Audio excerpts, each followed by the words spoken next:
Hi, everyone. Good evening. Thanks for making it out in this slushy weather. And welcome to tonight's Reading and Contemporary Poetry event. For those that don't know, the series was reinstated a couple years ago in 2011, and it, of course, had a much longer history than that. And it's great to have Vincent Katz be the one that's now curating the series. And it's an amazing platform for really bringing together writers of different generations and creating parallels between different voices and work. And I'd like to thank the poets, Kate Colby and Susan Howe, for their generous acceptance to be part of the series tonight, and for beginning, well, actually they're the second one, for the spring series, and we have a really wonderful series lined up, but thank you both for making it tonight. I know the travels were a little bit turbulent, but you made it, and we're very thankful. We'd also like to thank Amalia Dyan and Adam Lindeman, Barbara and Charles Wright, and Anonymous Donor for their generous support of the program. We also would like to thank the New York City Department of Cultural Affairs, and as always, a special nod to Brooklyn Brewery for the beverages.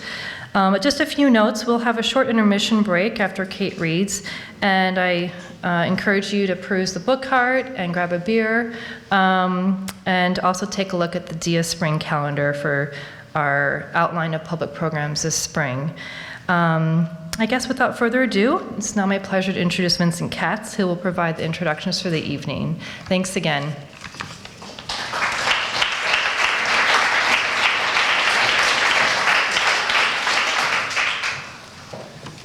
Thank you, Kelly, and thank you all for coming out tonight. I seem to remember going to lots of poetry readings with ice on the ground, and we don't often have that opportunity these days. So apart from those who are having troubles and had trouble even getting here, it feels like a good night for a poetry reading. And I know it's going to be a great one. And I do want to also thank Kate and Susan for agreeing to read and for also the extra effort they had to make today and yesterday getting here from out of town. So as Kelly said, we have some great readings coming up that I hope you'll enter into your calendars. We've got Ron Silliman and Robert Fitterman on March 4th, and on April 8th, Jerry Rothenberg and Pierre Jaris. And then the last reading of the season will be John Yao and Arlo Quint on May 13th, so hope to see you back for those. Kate Colby was born in Boston in 1974 and grew up in Wayland and Gloucester, Massachusetts. She received a BA in English and French literature from Wesleyan University and an MFA in writing from California College of the Arts in San Francisco.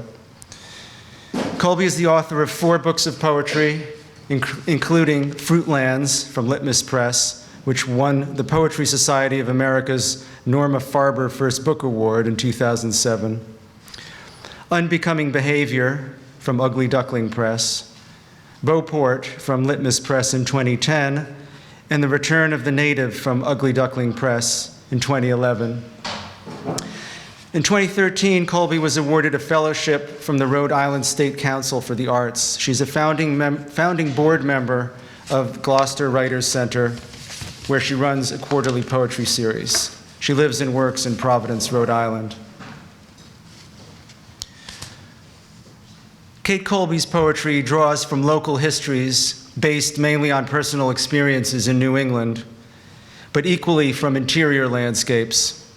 Her histories are not literal, and one does not find them sprinkled with proper names and dates. Rather, her approach is lyrical.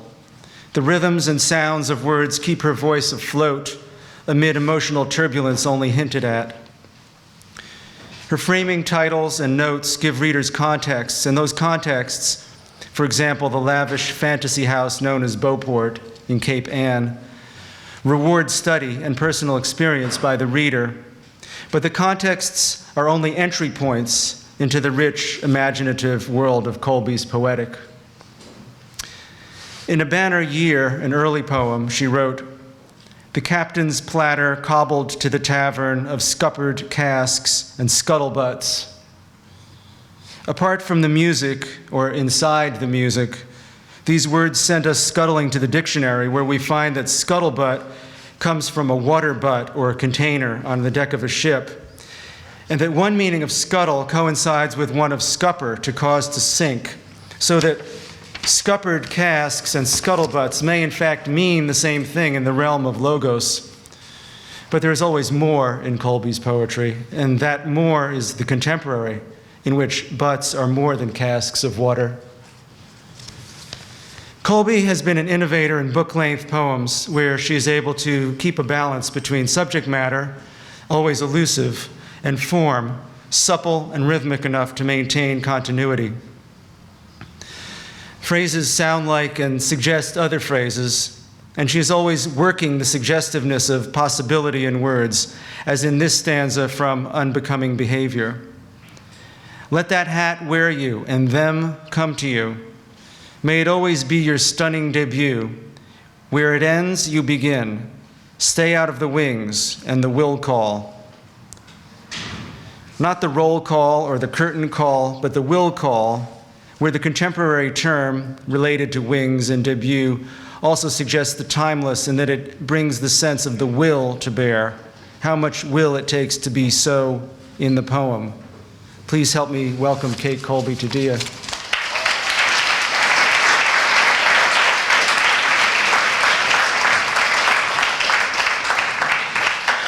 Thank you, Vincent.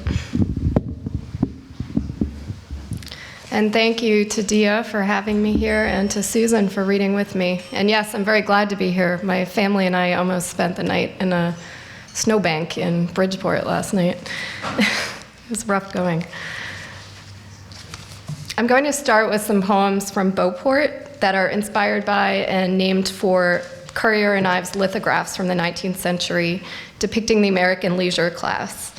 The ubiquitous art prints were mass-produced and created a specious, highly exclusive kind of American history whose romantic effects are still felt, even on our own somewhat more democratic age of information.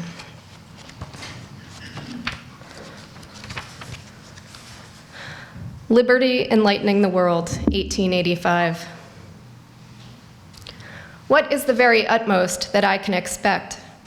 The first order of business, to reduce, be rational, curl up beneath my own wax wings, or render them, let them fold and harden around me. What is real or written, and do I care? I do have time on my hands that wants washing. The way the sea scrabbles at the sand, the madman at the door of the purported asylum. And in the end, I will leave only the drapery or ancient gauze that once delineated me and my dimensions, my impression. The wall is peeling away from the paper. So I will start the song over from the beginning again, and again and again until I can really feel it.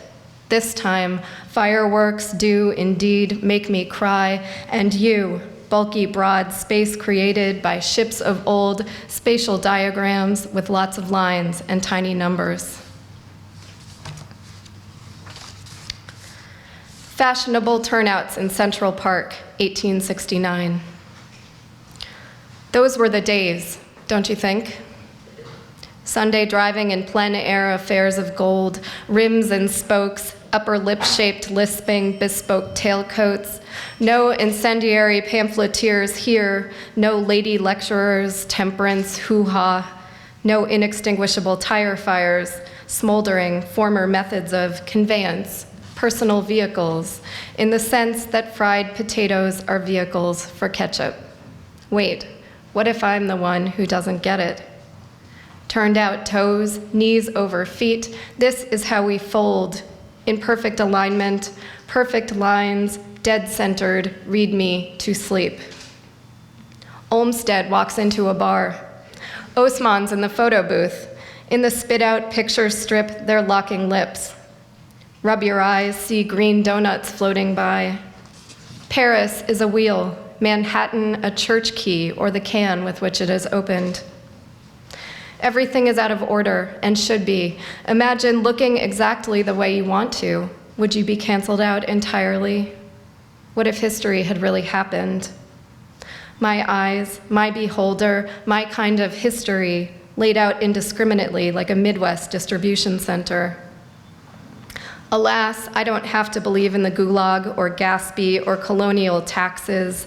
Kiss me wide awake, make me slow, gin, fizz. On the lawn, the open road, life, the sea, this loud gentility can't be that kind of romantic anymore. But my gamekeeper is no one you know, the blinking colon between units of time. Kiss me wide, open field.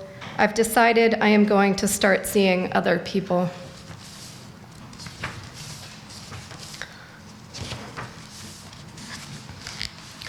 The Sailor, Far, Far at Sea, 1845. The lonely but impeccably groomed tar moons over a miniature of his intended, a square rigger off windward, all spars and yards and pennants of flutter. I see love and need you to hear it. Listen, I did once love someone who told me that he and some other boys would climb onto a roof over Main Street and cast clam-baited hooks into the air where the seagulls would catch and swallow them. The boys would then fly the gulls like kites over Main Street. The dying birds would have seen the harbor and returning trawlers, their compatriots swarming like flies over fish heads with eyes in them, fish tails, the dilapidated manufactory. Contrails, line breaks in the sky, dawning discontinuous. High over Eastern Point, where they top the trees in privilege of the view. That's love for you. They feel something, holding lenses to scorching insects, collecting weapons, throwing stars. Sailor Far, Far, I hope this feeling never goes away. This is consummation, is the look of time-lapsed stars moving across a life, is the megaphone through which I see you, my love, says, means, also ends. You see, there is no sense to this surface. I need a legend.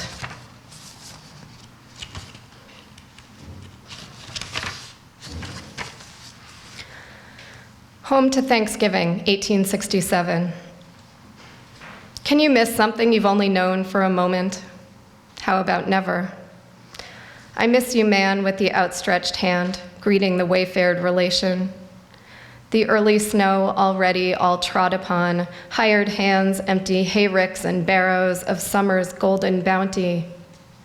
Apples rot in frost-burnt grass, ugly umber chrysanthemums, the dead of a different season. Both rhyme and reason sit back to back in my lunar farmer's almanac. Concord grapes taste 200 years ago, yarrow reeks of it. Even vegetation is subject to fashion, but the songs raised remain the same. Come, ye thankful people, come. We gather together, I shall not be moved. But if I could just touch the hem of its garment, the world and its container, the cosmos, fits around the helmet like a head. I am all the little children. Put your hand on my head, world. Give me love with details. Behind the ear, beneath the collarbone, all the sweetest spots. I long ago lost all my love tokens, hurling them at the turnstile.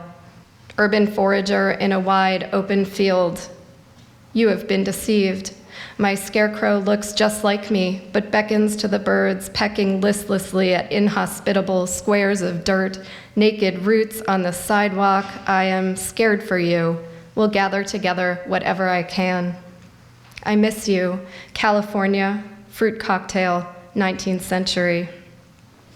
Dear 19th century, that's that.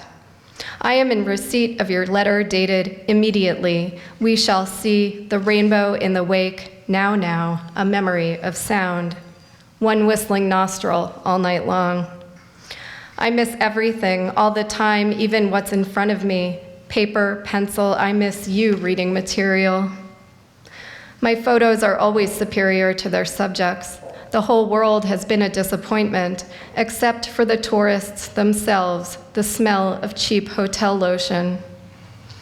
I'm repeatedly kicked out of the pageant for excess of passion, lacking immaculateness, forgetting my lines, being whispered from the wings. My God, my God, my God, my God, why have you forsaken me? Why have you? Wait a minute, while I mark my stature on the doorframe, then tamper with the date, send an aerogram to eternity, par avion, my demented pen pal, my sodded 19th century. Time and again, the generator sputters out, heat swells in the close, dark. I throw off my goggles and drink from the eyewash, hurl down my bat and stomp off the field, quit the play, but you just can't see it that way anymore.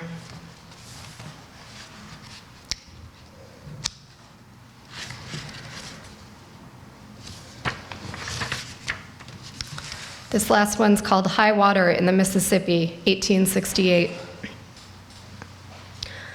I know I'd best forget this one. The poor black people in headkerchiefs crowded on their roofs, a tethered mule floating through the weeping part of the willows, waving on the waterline. A steamboat heaves by, flags all a-flapping, the Stonewall Jackson will see you now.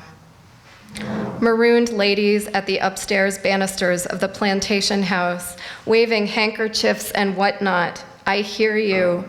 The hems of your hoop skirts are dirty and crotch rot is setting in. Inside your sheets are in knots at the end of the bed. Could be Fitzcarraldo, beset by the natives. Never trust a man you can't see. In the giant jacaranda leaves, I've been told and have a sense that all the actions in the canopy. Invisible oxbow lakes, old bends in the river are dead appendages where birds go.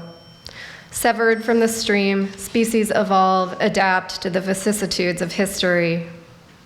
But here we go again, people. My interbellum reconstruction goes well with a bottle of rum, a dash of bitters, and a healthy dose of eye-rolling, your what have you, shrunken heads.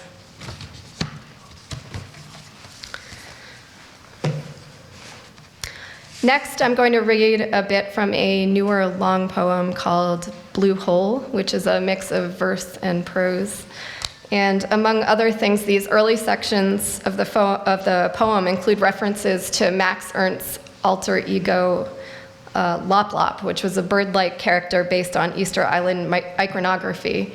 And the poem also features the inhabitants of 19th century Easter Island itself, whose desperation in the face of extreme isolation and diminishing resources gave rise to the forbidding cult of the Birdman.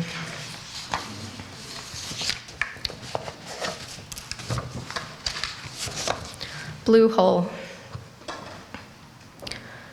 What if a highway were as wide as it is long?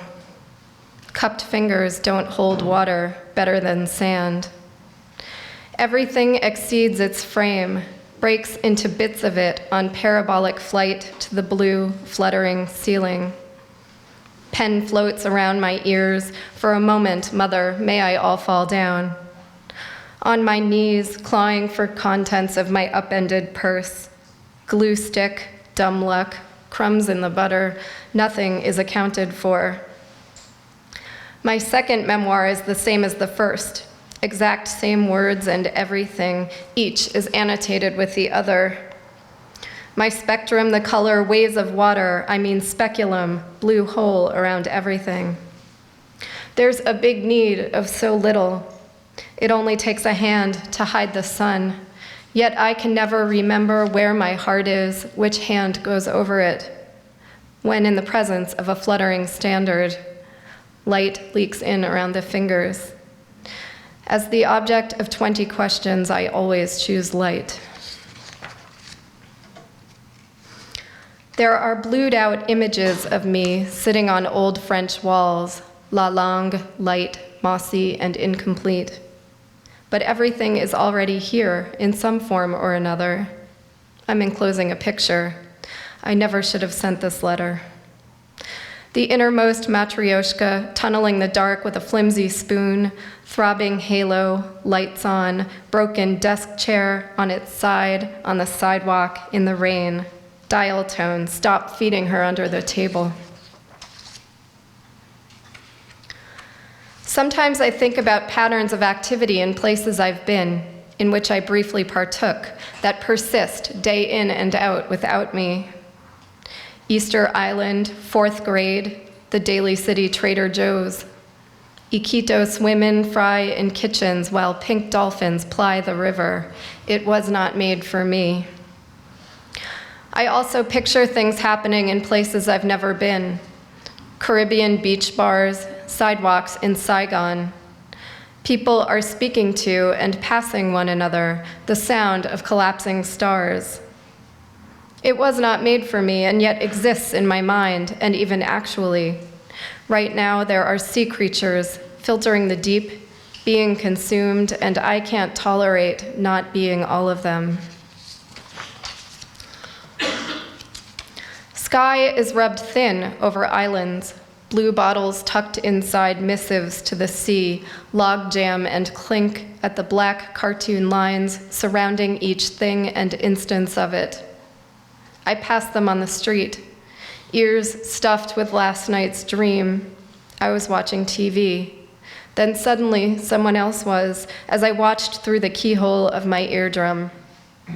What lays me down to sleep is seductive singing of holes in the soundproof ceiling. In the Amazon, there's no word for tree, just as Eskimos have no word for snow, only for different kinds of it. Mythical facts traded in 4th grade. How could anything supersede its category, and could it? We had all just fallen into line. I'm trying to think if there's anything I know with that kind of insider's blind specificity, and I can only come up with words. That sinking, receding feeling of standing between two mirrors, two vanishing points within arm's reach. There was also frequent talk on the playground of a hotel made entirely of ice, which didn't make any sense. I was disappointed to discover it's for real on the internet. In fact, there is more than one Amazon language, and each has a word for tree. But Mississippi is also a numerical unit. Look up. Empty swing whacks you on the temple. All fall down, and another hole seals shut. Fact. Twice a day for the rest of your life, you'll taste toothpaste. Mirrors crack. All light is ambient, if not specific. There's a word for the tree and the leaves and the pattern of the veins, but not for each tree, each leaf. Pebbles skip from toeholds and weeds grow over the greenhouse. Pink dolphins shift shapes at night. They turn into encantados, handsome young men who seduce and impregnate young women, then return to the river at daylight. Some say the story covers for incest in the sparse villages along the tributaries. 15 million years ago, sea levels were higher. When the oceans retreated, these dolphins' ancestors were cut off in the Amazon basin, where they evolved separately. They acquired long beaks for rooting in river mud and among branches of submerged trees. The males grew a bright shade of pink. It's good luck to see them, and we saw a lot. I even got a picture.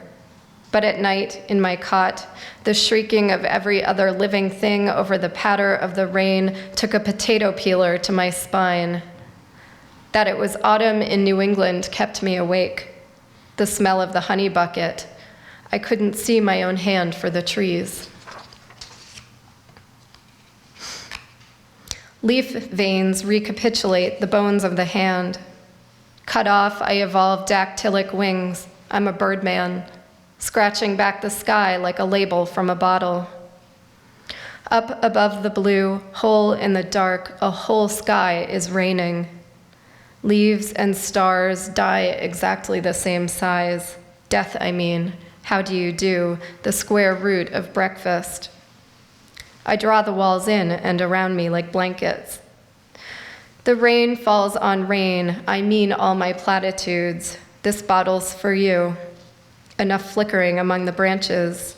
The Milky Way might be made of light, but it gathers like a cloud. There were two main stages of Easter Island iconography, the moai and the birdman. Carved from the scoria of a volcanic quarry, the moai were transported to seaside platforms and erected over the course of several hundred years. The lidless eyes were finished last, with whites and pupils of fish bones and obsidian. Their featureless backs right up against the cartoon line of the horizon, whose thick black aspect the people no longer live to see. The spreading floor of their bottomless grave and the empty blue sky mirror one another. By night, no longer eclipsed by limbs, an empty swing of stars swings insistently overhead. It twists, creaks, and tightens around the neck. The islanders divide, reflect, and begin to turn into themselves. The moai topple in no time at all. Most of them still lie face down on the pebbly ground, often broken at the neck. Next to one, we had a picnic, stale roll, flaccid piece of indeterminate meat, big bag of chips. Near our house, there was a tree that would drop all of its bright yellow leaves in the course of one night every October. My father walked by it with his cigar on fall evenings, wondering if this would be its night. Over years, he kept informal track of dates, the moon, patterns of rain and frost, trying to pinpoint the conditions that triggered it. Autumn brings the view I try to take almost within reach, the futility of clawing, raking leaves before they've all fallen. My father never figured out the tree before my parents sold the house and moved away. He still walks every evening and surely thinks of his tree, throwing up its hands every autumn, the next morning's pile of bright talons. Lop Lop presents his upper appendages in collapsed light of interrogation, startled green forensic gloves with erect, distended fingers. At times, he's the subject, at others, the easel, allegory, artist, god of impossible planes in a curvy linear world. Again, I'm hiding myself with my hand, drawing my hand, can't stand this kind of unfurling, how a time-lapse flower blooms to its gently unsucking sounds. I'm content with my neat nest of pencil shavings, eraser residuum, dream of sleeping with insistent digits entwined in my hair. Crazy Horse emerges from the mountain. Beneath what will be his outstretched left hand, a hole marks the center where your eye goes. Blue sky elbows through.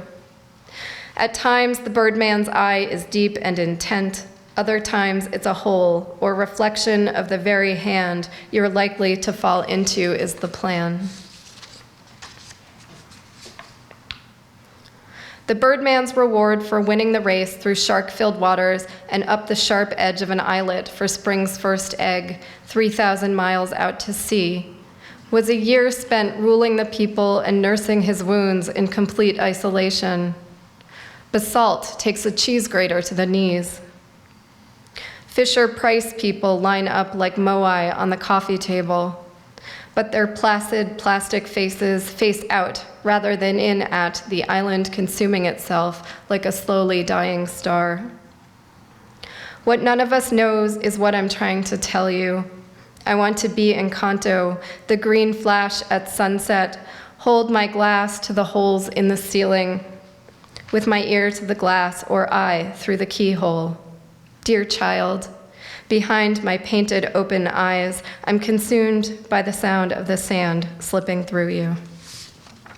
Thank you.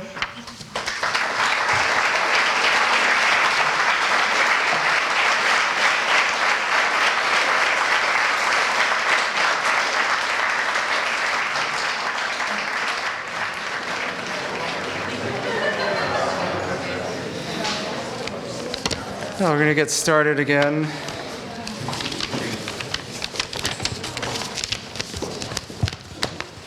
And it's my great pleasure now to introduce Susan Howe.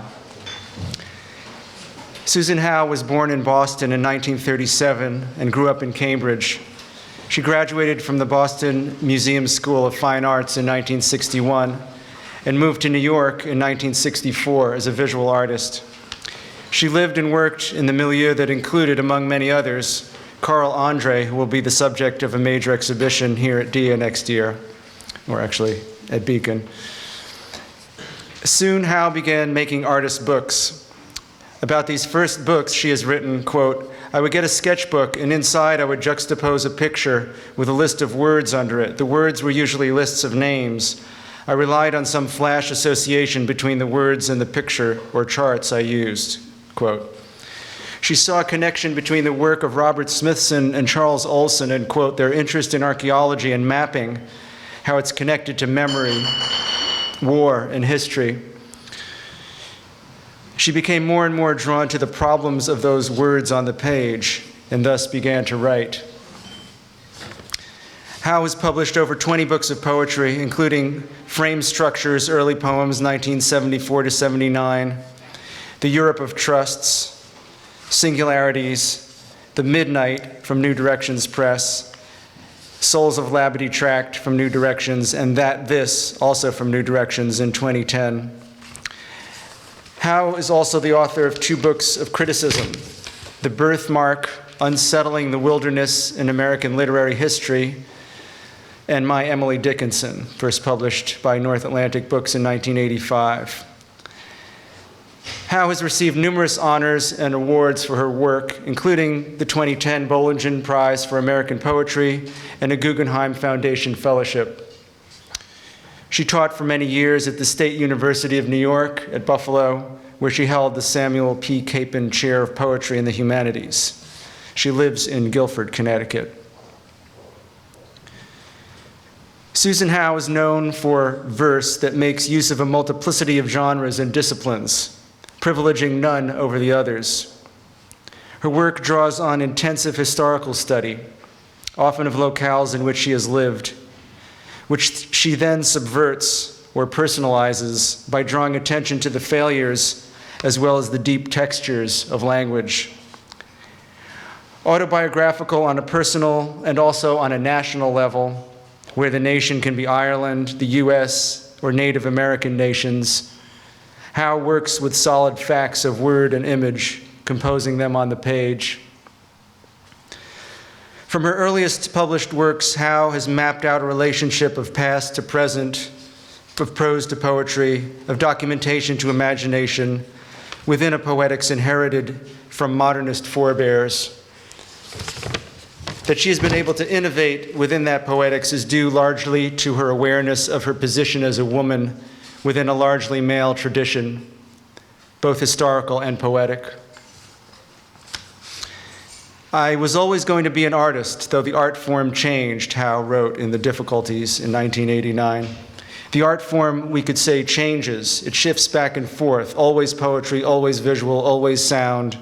The perceiver changes as it changes her or him. Space on the page is specific, and Howe's readings reflect acute awareness of that specific weight or weightlessness. There is a great understanding in her poems, even of opposing positions. Often that understanding is expressed through difficulty, perhaps a mirroring of it.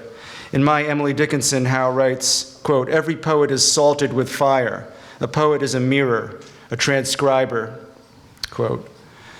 Occasionally, though, a less refracted voice appears, as in the ending of Howe's long poem, Chanting at the Crystal Sea from 1975. "I see my father approaching from the narrow corner of some lost empire where the name of some great king still survives. He has explored other lost sites of great cities, but that vital condition, the glorious success of his grand enterprise, still eludes him."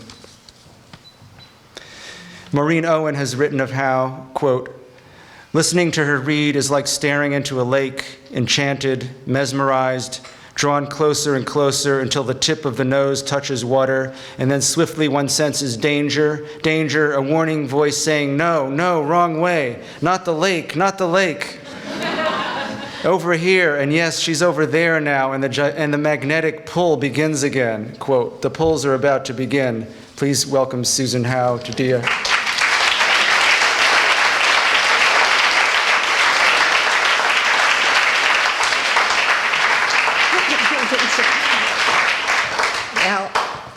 Okay, well, I guess I'll jump into the lake. Thank you so much for that introduction. And it's been wonderful to read with Kate, and I think we're sort of on the same page in a way. Anyway, I'm going to be reading from my recent book, New Directions, and then I'm going to try something new on you. But first, and I'll talk about that when I come to it. But okay, first, this consists of 3 sections, and I'm reading from 2. And the first was an essay or prose poem centered around the sudden death from a pulmonary embolism of my husband, Peter Hare, during the early morning hours of January 3rd, 2008. The day before, we had gone into Manhattan for my son's wedding at City Hall, so it's really unbelievable. When we got home that evening, he said he was feeling tired and went to bed after a light supper. Peter was a philosopher, and his special interest was in the history of American philosophy, particularly pragmatism. Around the time of his death, I'd been looking at the Jonathan Edwards archive in the Beinecke Library because I, too, am very interested in American philosophy. And so I'm going to begin with a few segments from the Disappearance Approach essay and then move straight into Frolic Architecture, which is part of it's related. And I'll read a few of the collaged series of poems that make up the second separate but related part of the book. The Disappearance Approach. I've been reading some of Auden's The Sea in the Mirror. One beautiful sentence about the way we all reach and reach, but never touch. A skinny covering overspreads our bones, and our arms are thin wings. In an early morning half-waking dream, you were lying on the bed beside me in a dark suit. I recently touched your black jacket, the one you loved we brought together on sale 2 years ago in Barney's. We were thinking about getting another this month because you had worn the original to pieces. It's in the closet now, an object for storage beside your ashes. Maybe the jacket was in my mind as distant dream knowledge of the way one figure can substitute for another with a cord attached, so what is false gives life to what is fair. I thought you were really you until I woke up back in myself. Esther 1695 through 1766, Elizabeth 1697 through 1733, Anne 1699 through 1790, Mary 1701 through 1776, Jonathan 1703 through 1758, Eunice 1705 through 1788, Abigail 1707 through 1764, Jerusha 1710 through 1729, Hannah 1713 through 1773, Lucy 1715 through 1736, Martha 1718 through 1794. If your names are only written and no originals exist, do you have a real existence for us? Nothing happens to names when time stops. I made a mistake there. What happens to names when time stops? Answer. Nothing happens. There is no when. Jonathan Edwards was the only son among 10 unusually tall sisters, their minister father jokingly referred to as his 60 feet of daughters. Esther Stoddard Edwards, also known for her height, taught her 11 children and others in Northampton in a school that consisted of a downstairs room in their farmhouse. Later, they received the same education Timothy provided to local boys in his parish in East Windsor, Connecticut. The girls were tutored along with their brother. In some cases, they tutored him in theology, philosophy, Latin, Greek, Hebrew, history, grammar, and mathematics. All except Mary were sent to finishing school in Boston, all married late for that period. The Beinecke Library in New Haven owns a vast collection of Edwards family papers. It contains letters, diaries, notebooks, essays, and more than 1,200 sermons.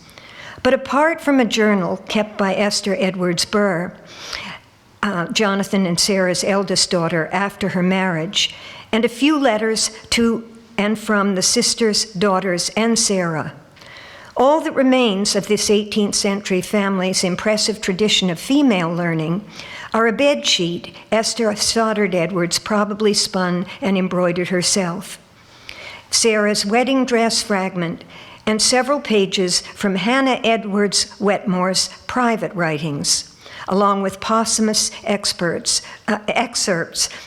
collected and transcribed commentary by her daughter, Lucy Wetmore Whittlesey. The Connecticut Historical Society in Hartford owns a fragment of Mary Edwards' crewel embroidery and a pair of silk shoes worked by Miss Hannah Edwards, daughter of the Reverend Timothy Edwards, wife of Seth Wetmore, Esquire of Middletown. Only tossing coins into a well of language, while faces of magic contained in little stories outside the purview of philosophy scramble to help each other, quid pro quo. C.O. Milford, PA, 1904. The way Bleak North presents itself here as Heraclitan error, driving thought and austerity nearer to lyricism, often as black ice. I wrote this poem on a winter day in 1998 when my mother was still alive and I hadn't met Peter. I had been reading Xerox copies of the last journal pages from the microform edition of the manuscripts of Charles Sanders Peirce. If you take immediate environment into account, during the winter of 1904, things were threadbare for the putative father of pragmatism. No peace in projects, no firewood for warmth, a few crotchety word lists used as ornaments or phantom limbs. I remember the way the lines came to me suddenly after reading the journal, and how cold and quiet it seemed inside the room, with soft snow falling outside. Nietzsche says that for Heraclitus, all contradictions run into harmony, even if they are invisible to the human eye. Lyric is transparent, as hard to see as black or glare ice. The paved roadway underneath is our search for aesthetic truth. Poetry, false in the tricks of its music, draws harmony from necessity and random play. In this aggressive age of science, sound-colored secrets unperceivable in themselves can act as proof against our fear of emptiness. Sorrows have been passed and unknown continents approached. General Manuscript 151, Box 24, Hannah Edwards' diary fragment. My dear children, what shall I leave to you, or what shall I say to you? Fain would I do something while I live that may contribute to your real benefit and advantage. Our lives are all exceeding brittle and uncertain. The Beinecke Rare Book and Manuscript Library, one of the largest buildings in the world devoted entirely to rare books and manuscripts, was constructed from Vermont marble and granite, bronze and glass during the 1960s. The library's digital photography studio is located in a windowless room downstairs. Here, objects to be copied according to the state-of-the-art Northlight HID copylight system are prepared for reproduction. Each light is packed with 900 watts of ceramic discharge lamps and requires a typical 15 ampere 120 volt outlet. The lamps are doubly fan-cooled with one chamber for the hot lamp side and one fan for the electronic side. A diffusion screen spreads light evenly onto the copyboard while protecting the art object or manuscript from heat. This can be replaced with white plexiglass for three-dimensional artwork. Black curtains surrounding the copy table protect the photographer's vision and at the same time protect light intensity from bleeding. 1 or 2 stuffed oblong cloth containers known in the trade as snakes hold the volume open. Facing pages are held down flat with transparent plastic strips. And when I was out of my head and thought myself sick and lost, or at a riverside and among strangers that would not direct me home. That's Hannah Edwards, remembering her delirium during an illness in 1736. Under the fan-cooled copy lights, she speaks to herself of the loneliness of being Narcissus.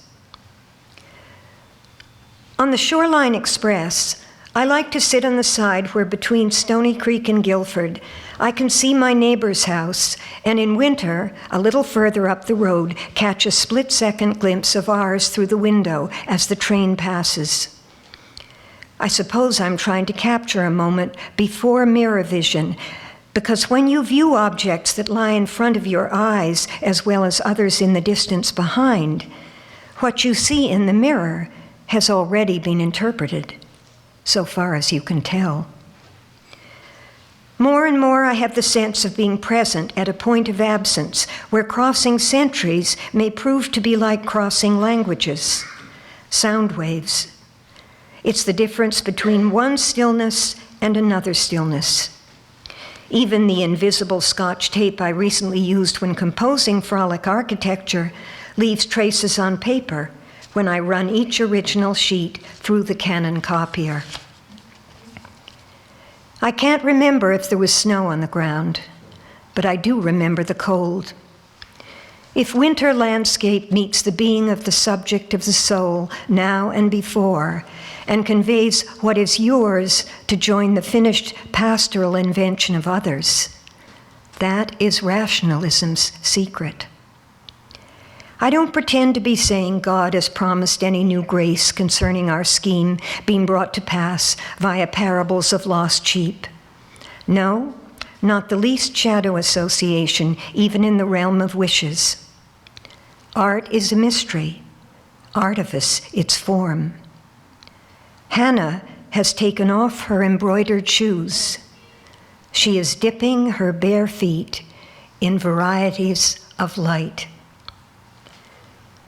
Returning home, after only a day or two away, I often have the sense of intruding on infinite and finite local evocations, and wonder how things are in relation to how they appear. This sixth sense of another reality, even in simplest objects, is what poets set out to show, but cannot once and for all. If there is an afterlife, then we still might. If not, not.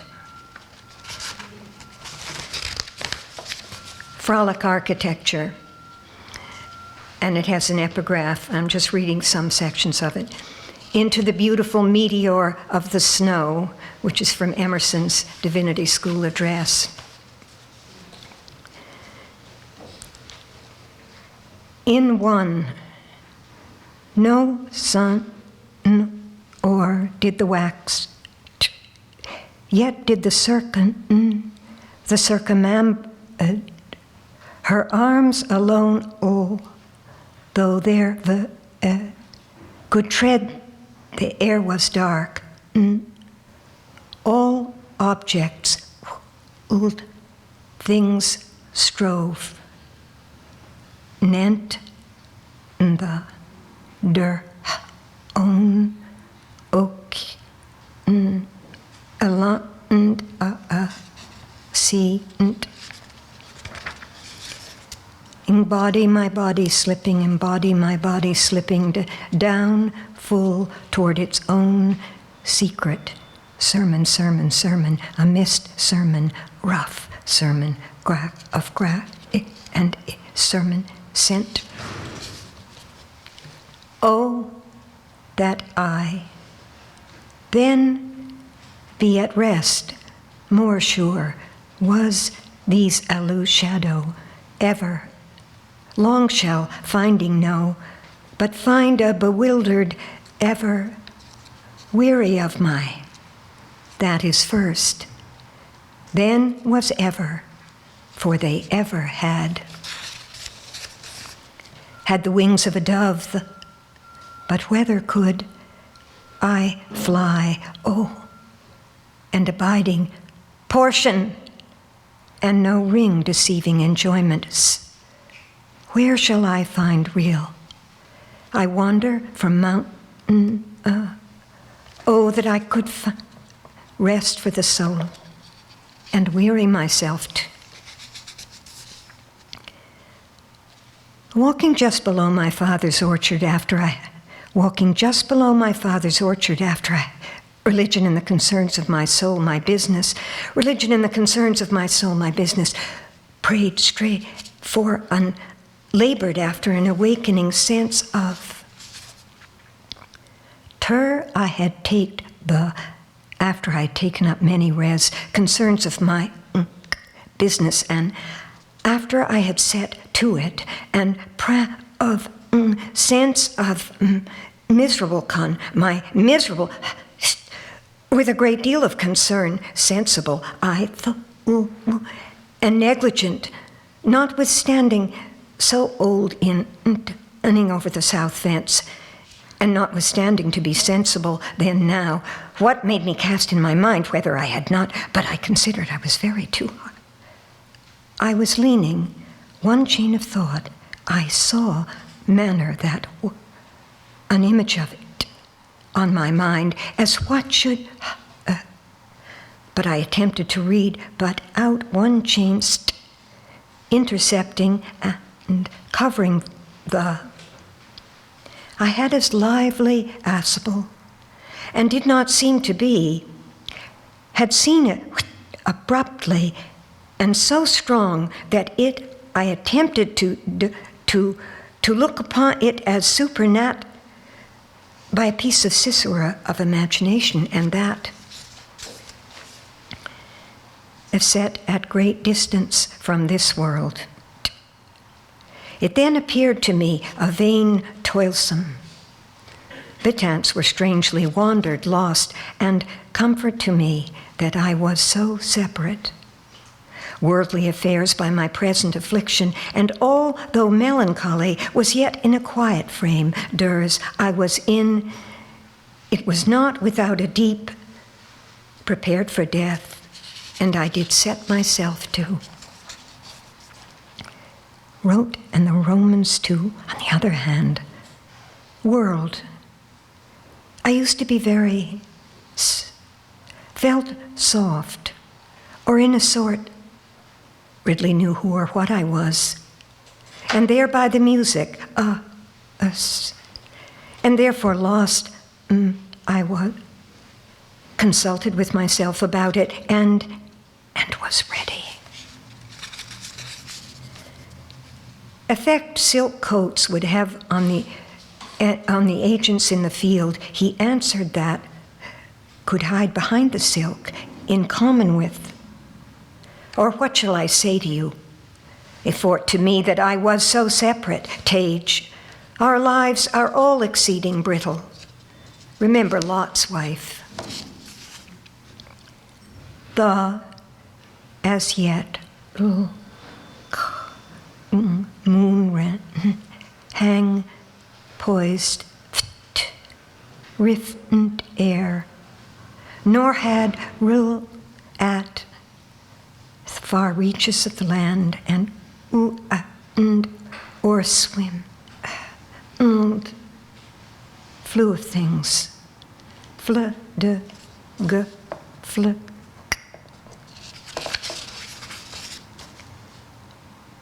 I remember the summer before my sister Jerusha's death, and I was leaning over the south fence and thinking in this manner that I was never likely to do better, and where should I go, etc. Okay, that's the end of this one. And now. Thank you.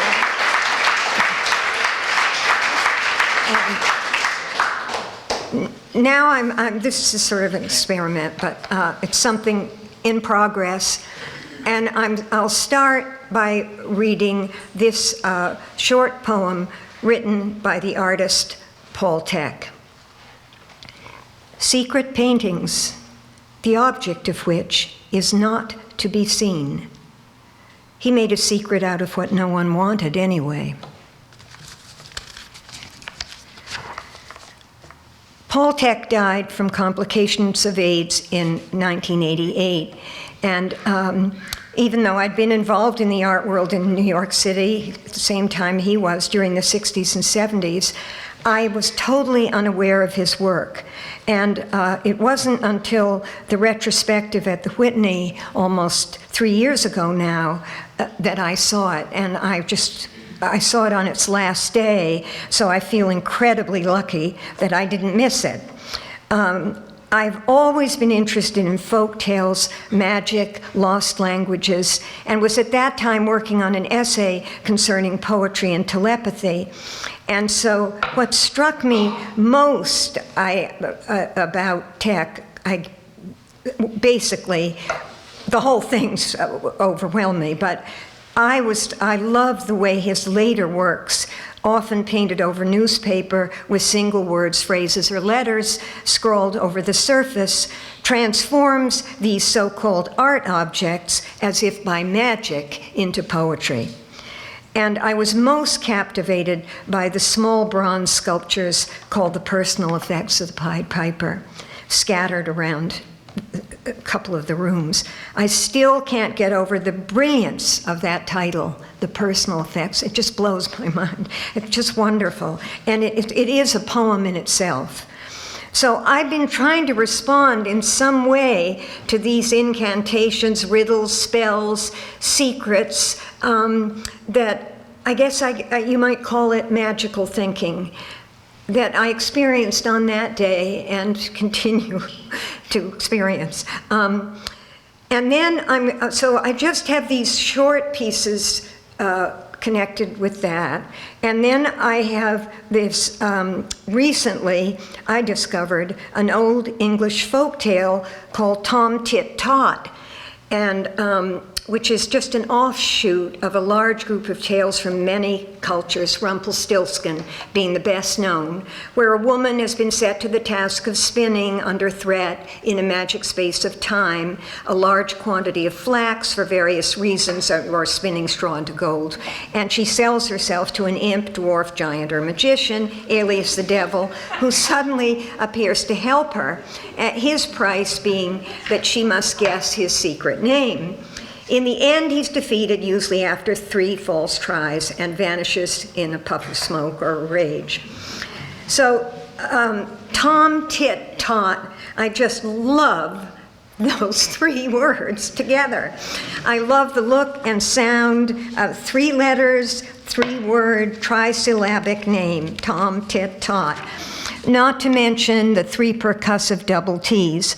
So I began to work on a series of poems in relation to the mysterious and powerful connections between names and things. And since I'm in the art space, I thought I would, in the spirit of Teck, connect these 2 unfinished works in progress, as though, because he did connected works in progress. And it might not work or it might not. Anyway, so throughout, I've scattered titles of his work throughout this first section, and as listed in the wonderful catalog, Paul Teck Diver by Elizabeth Sussman and Lynn Zelovansky, throughout this part of the text. A work of art is a work of signs, at least to the poet's nursery bookshelf, sheltered behind the artist's ear. I recall each little motto howling its ins and outs to those of us who might as well be on the moon. Ilu, Ilu, Ilu. Untitled, installation with child's school chair, one drawing, one painting, and picture lights. A rooftop landscape as if it were a tiny theater of the world, the artificial real one under the sea. Butterflies, mice, eyeglasses, lanterns, stuffed rabbits, a swan, an island, a cradle, the biblical ark.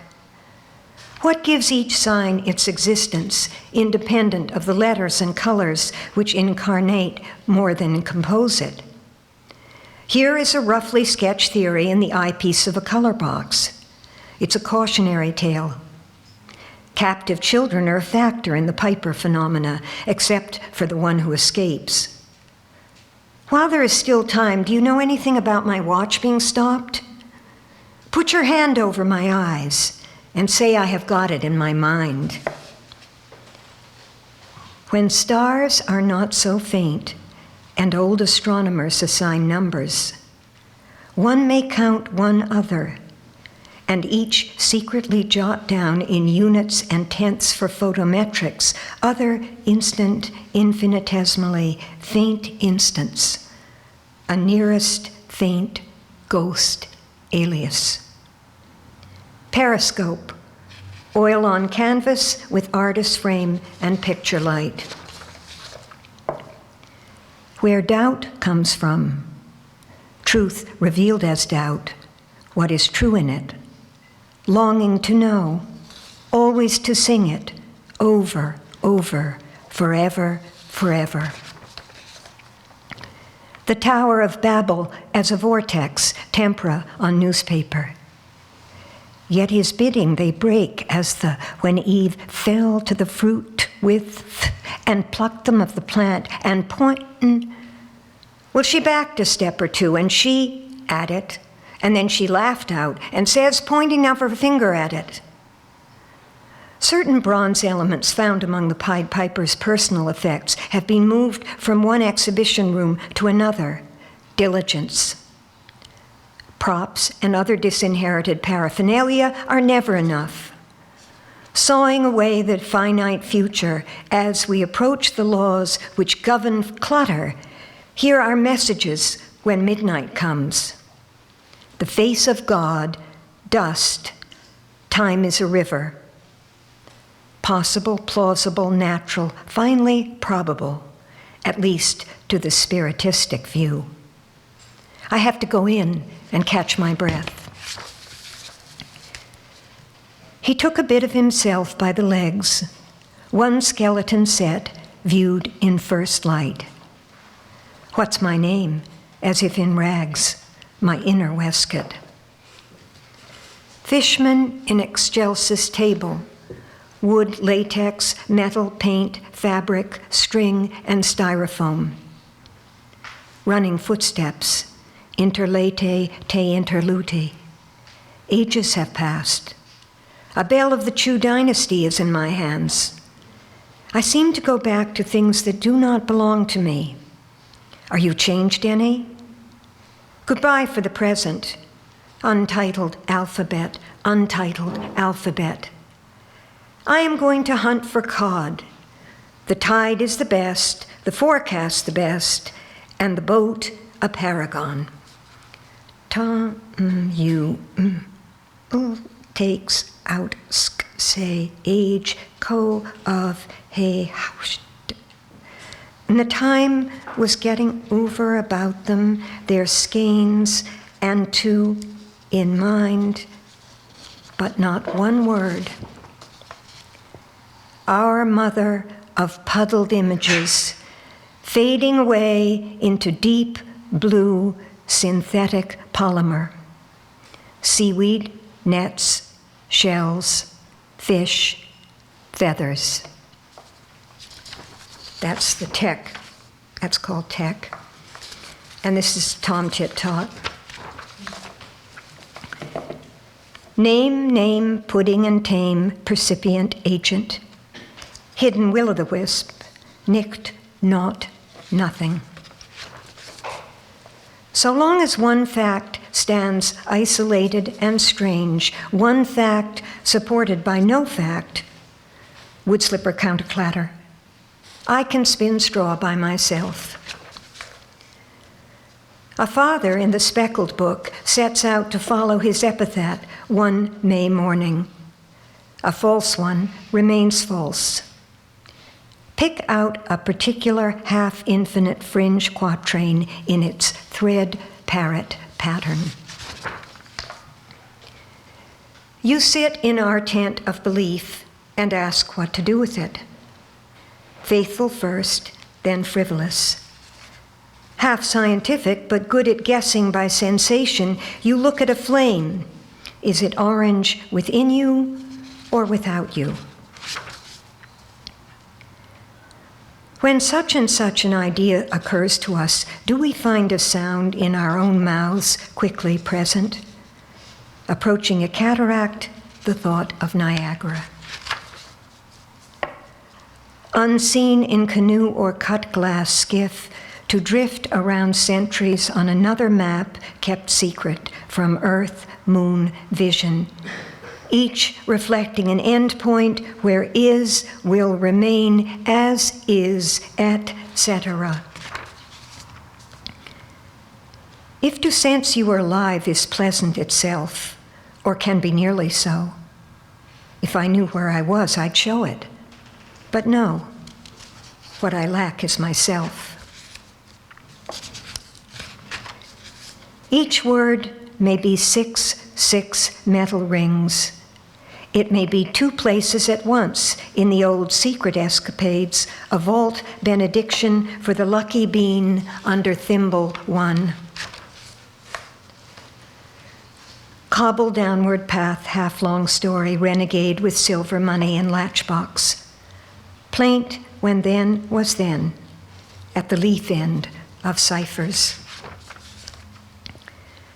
I remember a father in the flow of time, a fait accompli, infinite, distant, absolute, an inner, limit, distant, center, zero, inner, distant, limit, witness. Zero, limit, psychic encounter. To come at the last day, to name for the name she knows she never knows. Long chiliads to nothing, on the way not to greet him. Once, when the real world was our world in its nature to mind, our wood world. Threshold word, little hinge hope of bewilderment, its parchment, memory, sign. Thanks.